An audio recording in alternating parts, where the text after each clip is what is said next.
제이시 펜이라는 사람이 있었습니다. 목사의 아들로 태어났습니다.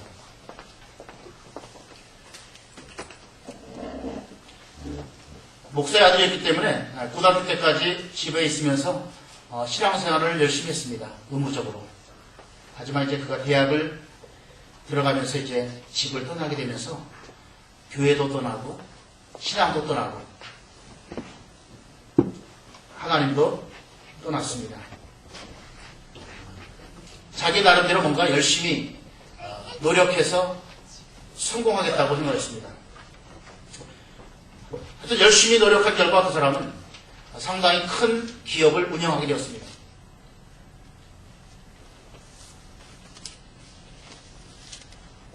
근데 어느 순간에 그 기업 회사가 부도의 위기를 맞게 되었습니다.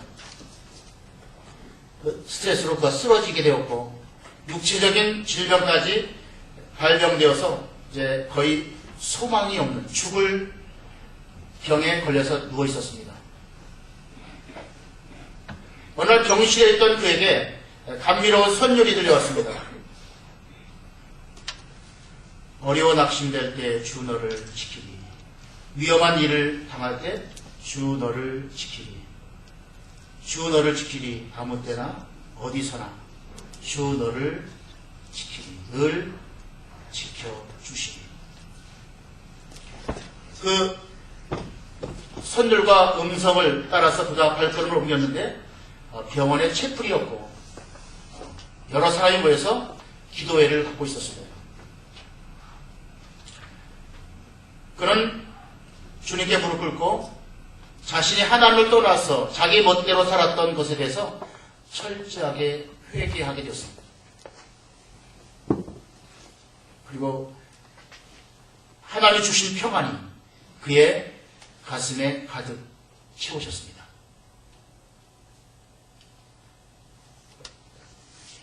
결국 그는 육체적인 질병도 고침받게 되었고 모든 침체 가운데서 그가 회복되었습니다. 그래서 그가 다시 하나님께 결단했습니다. 이제 제가 주님 위해 살겠습니다. 그가 재기해서 결국 백화점 왕이 되었습니다. 지금도 미국에 가신 분들은 아십니다. 곳곳마다 제이시 펜이라는 백화점이 지금도 우뚝 서 있습니다. 오늘 우리가 함께 읽은 본문 말씀은 시편 27편은 다윗의 탄원시입니다. 탄원시라는 것은 알 수 없는 환난 가운데 있을 때 하나님께 드려졌던 찬양이고 고백이고 기도였습니다.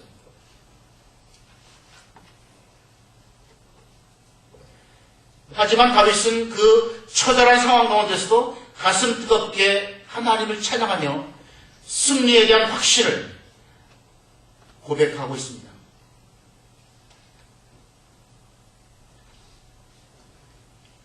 우리가 살아가다 보면 여러 가지 고난과 환난이 우리 가운데 다가올 텐데 우리가 어떻게 그 환난과 고난을 이기고 있는가를 우리가 다시 한번 돌아볼 수 있는 시간 되시기 바랍니다. 혹시 아직도 고난 가운데 있다면 다윗을 통해서 우리가 어떻게 이 고난을 이기고 멋지게 다시 믿음으로 새롭게 출발하고 하나님의 역사를 체험하는 축복의 자리에 우리가 설 수 있기를 주님으로 축복드립니다.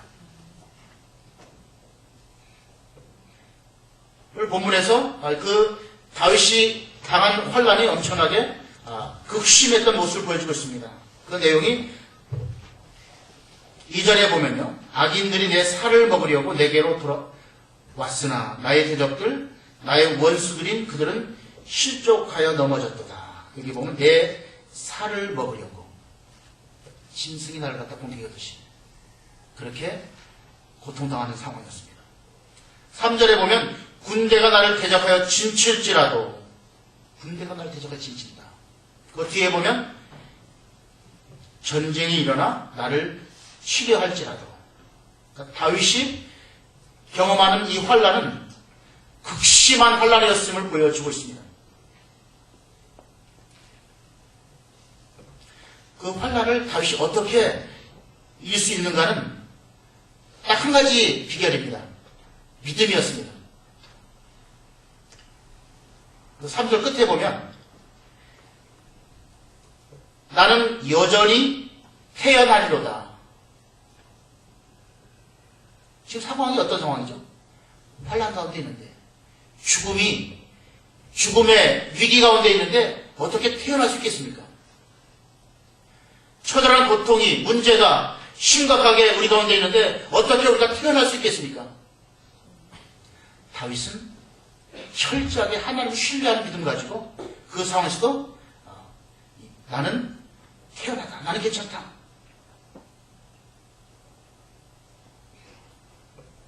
그러니까 환난을 이길 수 있는 가장 중요한 비결은 믿음입니다. 환난을 볼 때 여러분 그 자리에서 여러분 믿음을 갖기만 하면 하나님 주신 소망, 약속이 우리 가운데 믿어지게 되고요. 하나님 주신 승리를 우리가 미리 볼 수 있는 축복이 우리 가운데 있기 때문입니다. 오늘 다윗은 엄청난 환난 가운데서 이렇게 기도합니다. 4절에 보면 4절 같이 읽을까요? 내가 여호와께 바라는 한 가지 일 그것을 구하리니 곧 내가 내 평생의 여호와의 집에서 살면서 여호와의 아름다움을 바라보며 그의 성전에서 사모하는 그것이라. 환난 가운데 있던 다윗이 한 가지 기도하는 것이 내가 여호와의 집에 가고 싶습니다. 여호와를 바라보고 싶습니다.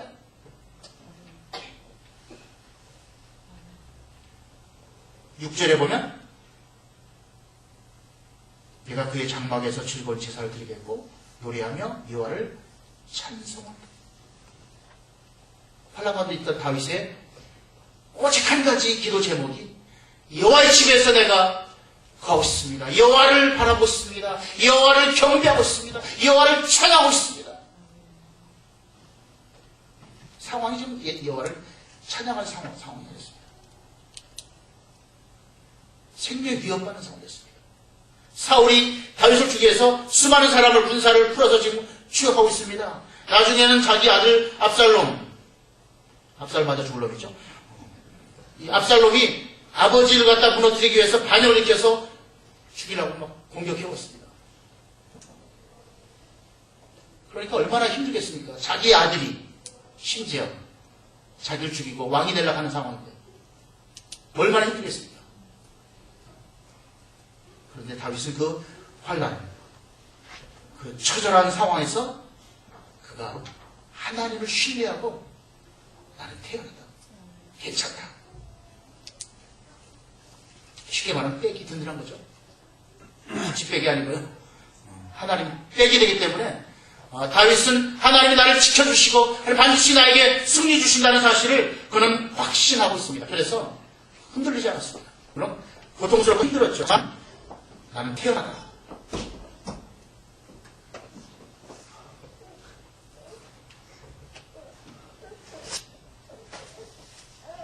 그러니까 1절에서 6절은 말할 수 없는 환난에 대해서 설명하는데 여기서 두 가지 메시지를 우리가 정리해야 되면 첫 번째는요. 하나님의 사람들에게도 환난이 다가온다는 것입니다. 다윗은 대단한 사람입니다. 하나님께서 말씀하시기를 말씀하시기를 내 마음에 합한 종이었습니다. 내 마음에 쏙 드는 사람이었습니다. 하나님 앞에. 그러니 얼마나 기도의 사람이었고 경건한 믿음의 사람이었습니까? 그런데 다윗에게도 환난이 왔습니다. 보통 것이 아니고 엄청나게 많이 왔습니다. 자주 왔습니다. 오랜 동안 환난 가운데 다윗이 고통을 당했습니다. 믿음이 없다고 고난이 오는 것은 아닙니다. 여러분 착각하지 마십시오. 믿음 좋은 사람에게도 고난은 옵니다. 죄가 있다고 우리에게 고난이 오는 것만은 아닙니다. 뭐 죄를 통해서도 고난이 올 수 있겠지만 그것 말고 하나님 다른 의도를 가지고 목적을 가지고 우리 가운데 고난을 주실 수가 있다는 것입니다. 교회에 와서 많은 사람이 잘못된 신화를 갖게 됩니다. 예수 믿으면 모든 게 다 잘 될 것이라고, 믿게 되면 고난도 없을 것이라고, 예수 믿기 다 형통할 것이라고. 아닙니다. 절대 그렇지 않습니다. 예수 믿어도 고난이 있습니다. 예수 믿어도 환난이 다가옵니다. 예수 믿어도 문제가 생깁니다.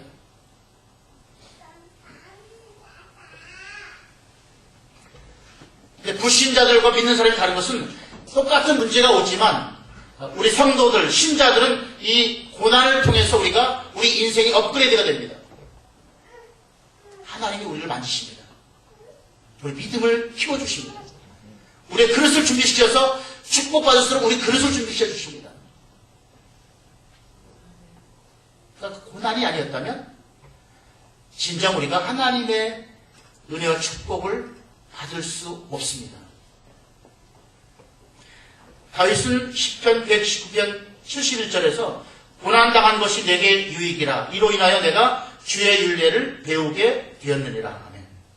고난당한 것이 뭐라고요? 내게 유익이라. 고난이 왜 유익입니까? 고난은 유익이 아니고 우리한테 고통이고 힘들죠. 현상적으로 볼 때. 그렇지만 하나님께서 고난을 통해서 우리를 만져주시고 우리 그릇을 준비시켜 주시고 우리 성품이라든가 우리 모든 것을 주님께서 다듬어 주십니다. 그래서 하나님이 축복하시는 사람으로 우리가 쓰임받게 되는 것은 고난을 통과한 자들입니다. 그러니까 고난 없이 하나님께 쓰임받은 사람은 한 사람도 없습니다. 고난을 통해야만 우리가 정말 하나님께서 쓰실 만한 사람이 됩니다. 욥기 23장 보면요. 잠깐 적겠습니다.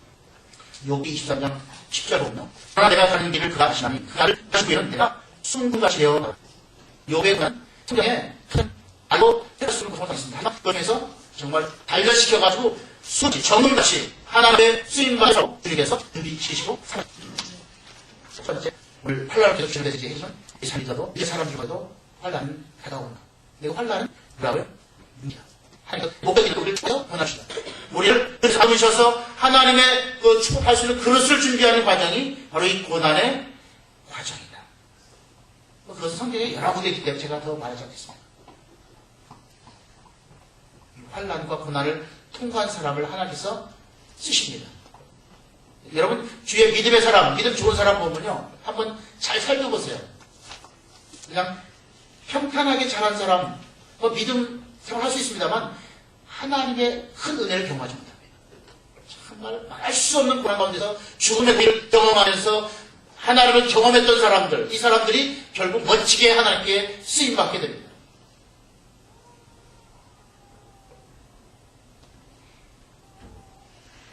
환란이 다가올 때 하나님께서 나를 특별히 사랑하시는구나. 여러분 믿으시기 바랍니다. 두 번째는 하나님의 사람들에게는 반드시 승리가 주어진다는 것입니다. 환난 당할 때, 고통 당할 때, 고난 당할 때, 역경 가운데 있을 때는 죽을 맛입니다. 사람이가 다 똑같습니다. 너무 힘듭니다. 하지만요, 여러분 막 죽지 않습니다. 당하지 않습니다. 무너지지 않습니다. 인정하십니까? 고린도후서 4장 8절 9절 보면 고린도후서입니다. 40분 찾으시가지고 고린도후서 4장 8절에서 9절 289페이지입니다. 고린도후서 4장 8절에서 9절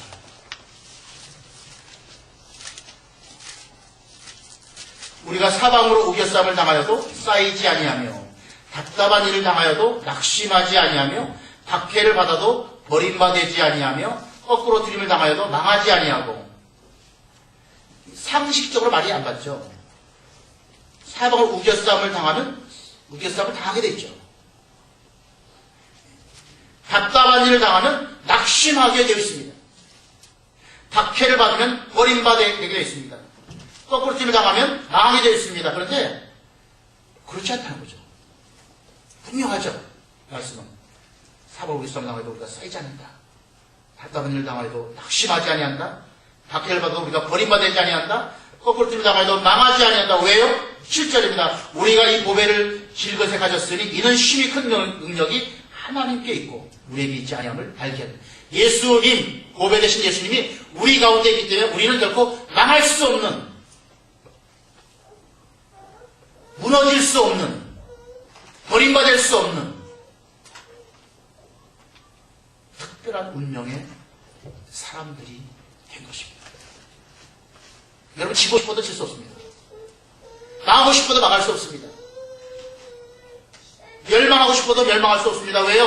내 안에 예수님이 계시기 때문에, 길거신 내 안에 보배 되신 예수님이 내 안에 계시기 때문에 여러분 이제 보장된 인생입니다.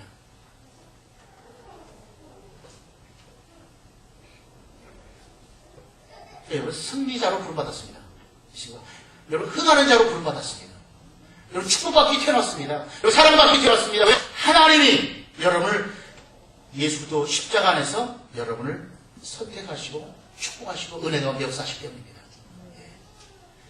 시편 37편 24절 보면요, 저는 넘어지나 아주 엎드리지 아니하면 여호와께서 손으로 붙드시미로다.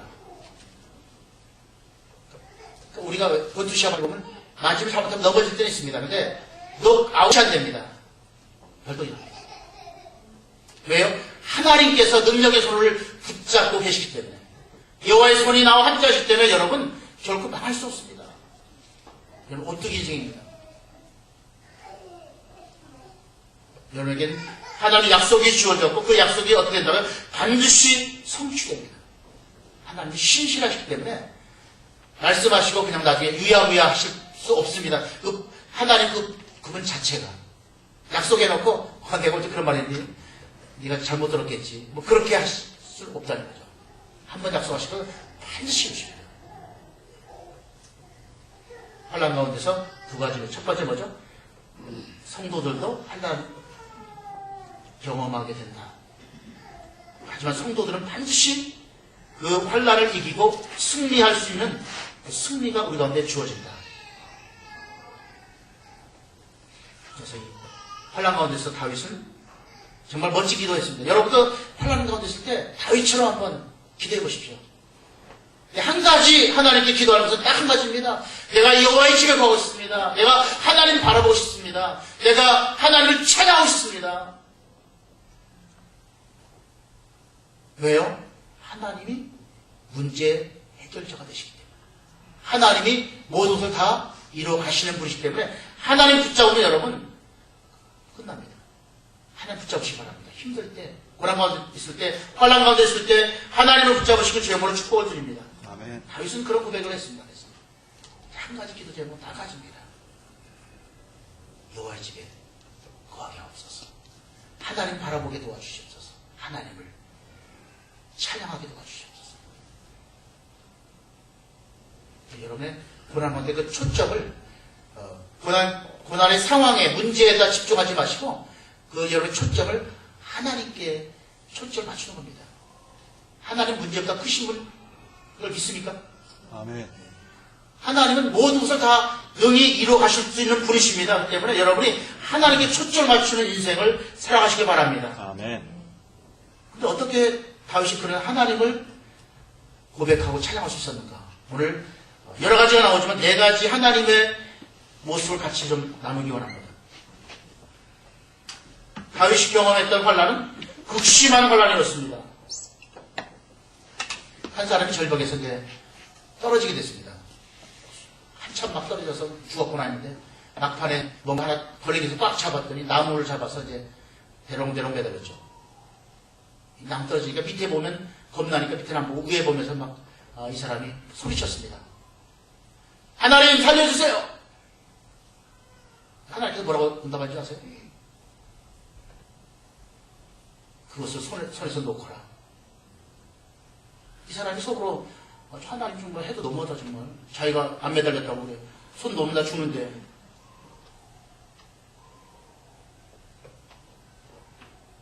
그러니까 이 사람이 다시 기도했습니다. 거기 하나님 말고 다른 사람 써요? 나중에 보니까 30cm, 지상 30cm니까 저 너무 그냥 한 거예요. 트가보다 않고 그냥 죽을 줄 알고 하늘만 보고.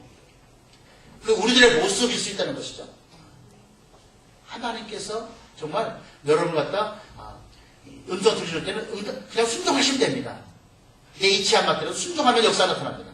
말씀이 내 생각이 안 맞고 내 경험상으로 안 맞더라도 하나님 말씀이 나한테 들려줄 때 아멘하고 순종하면 여러분 기적 나타나고 역사 나타나게 있습니다. 베드로가요, 갈리오스에서 고기를 한 마리도 잡혀도 됐잖아요. 밤새도록. 예수님 오셔서 깊은 데 가서 그분을 내려라, 던져라. 베드로 생각할 때는 말이 안 맞죠. 예수님은 목수 출신인데 이 고기 잡는 분야에 내가 베테랑인데, 어부인데.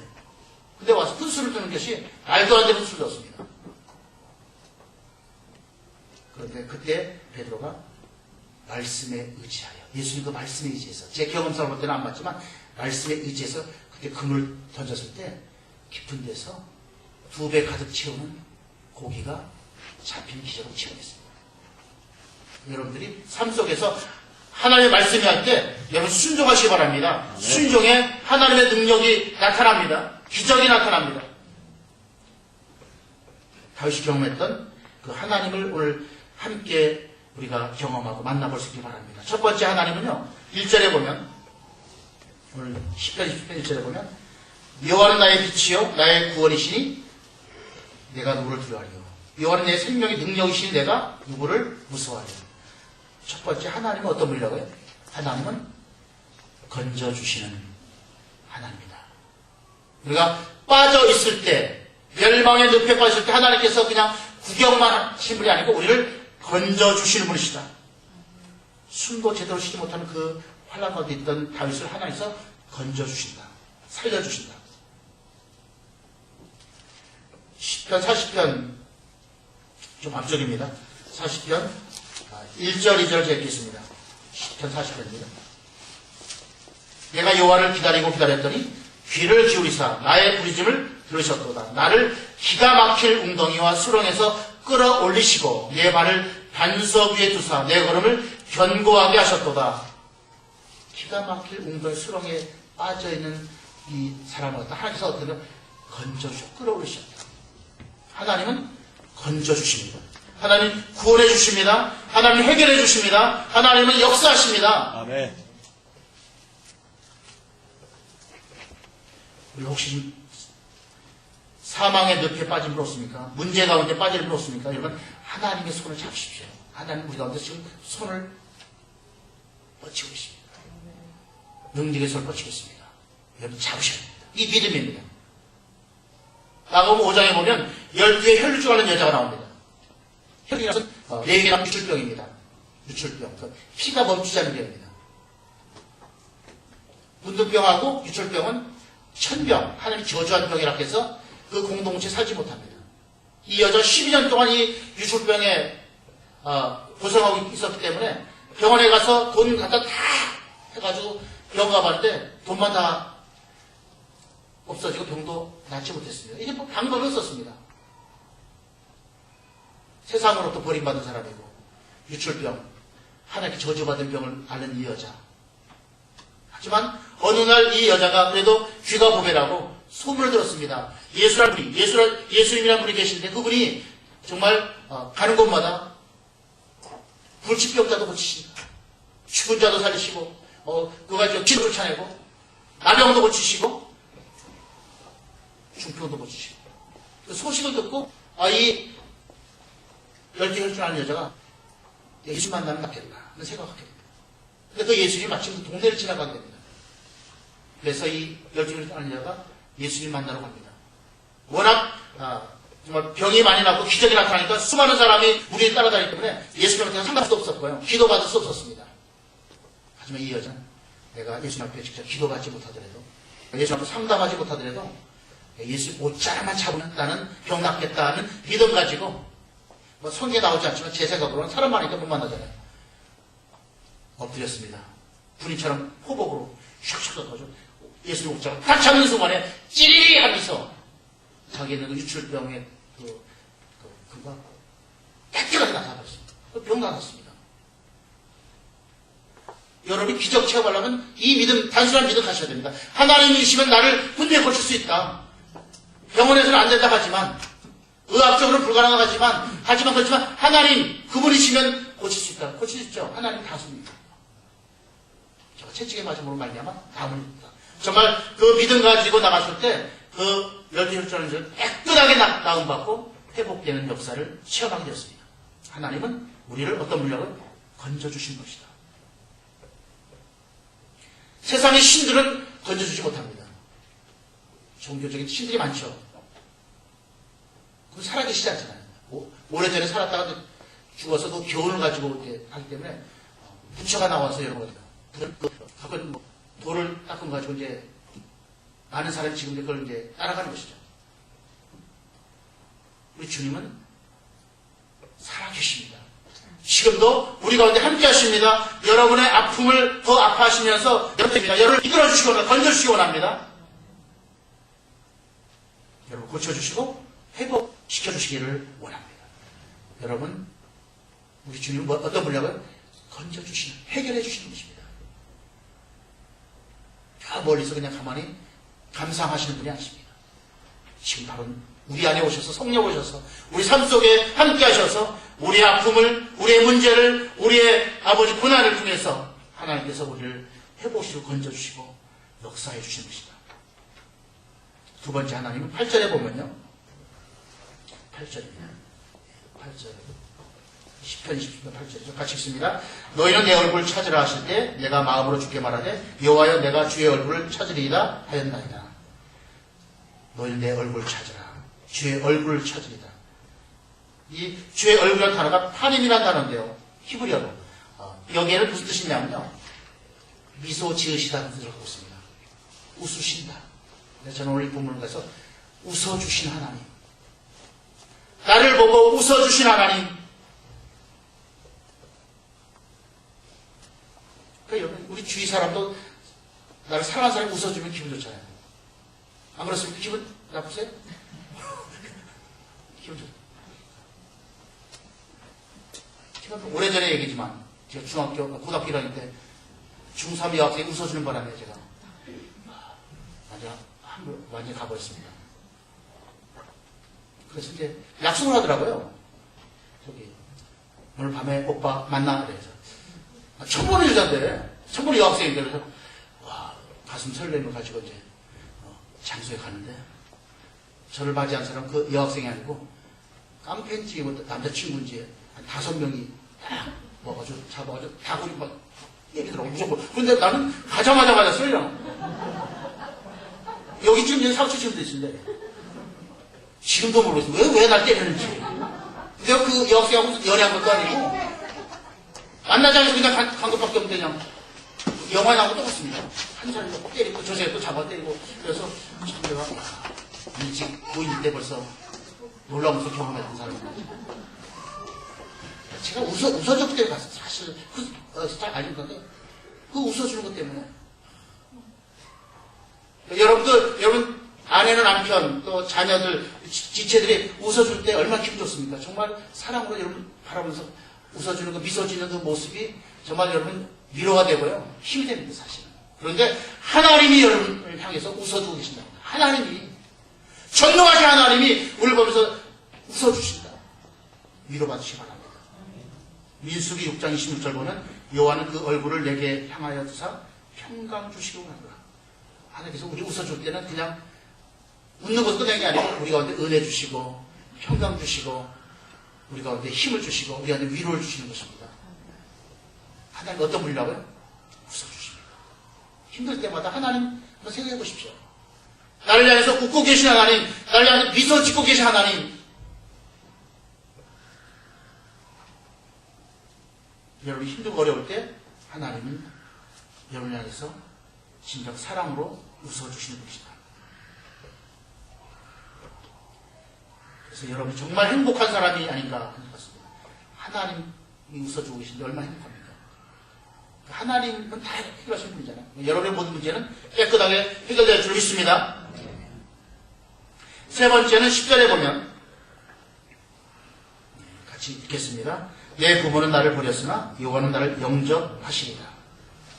부모가 자녀를 버린 것 자신은 거의 없죠. 근데 혹시 부모가 나를 버릴지 몰라도 하나님은 우리를 갖다 안아주시고 영접하십니다. 아시죠?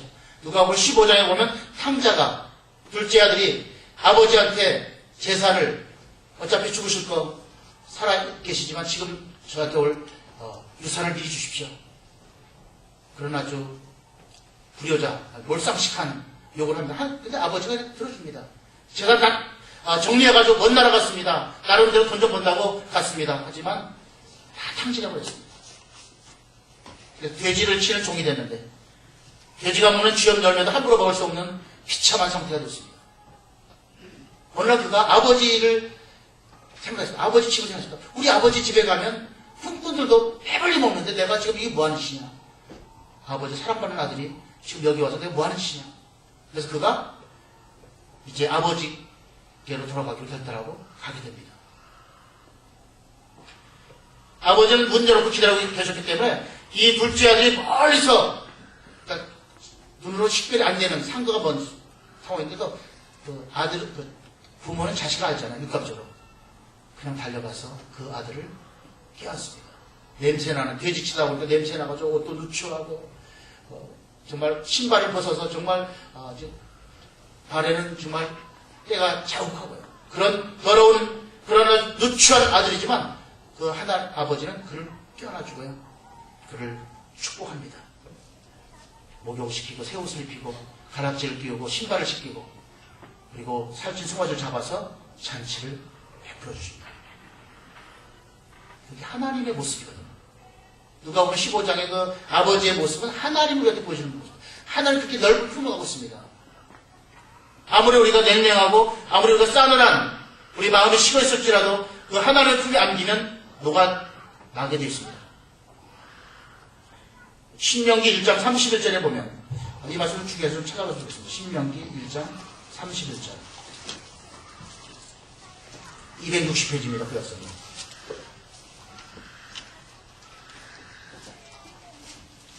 신명기 1장 31절 260페이지입니다. 그 역사는 같이 읽습니다. 광야에서도 너희가 당하였거니와 사람이 자기의 아들을 안는 것 같이 너희 하나님 여호와께서 너희가 걸어온 길에서 너희를 안으사 이곳까지 이르게 하셨느니라. 하나. 이삭께서 향한 하나님의 음성입니다. 광야에서 힘들 때 내가 너를 안아서 여기까지 될 것 같다. 내가 안았다. 광야는 길이 없는 것이고 척박한 땅입니다. 정말 너무나 상황이 조건이 좋지 않은 땅입니다. 하지만 하나님이 그들과 함께 하셨다. 내가 너희를 안아주었다.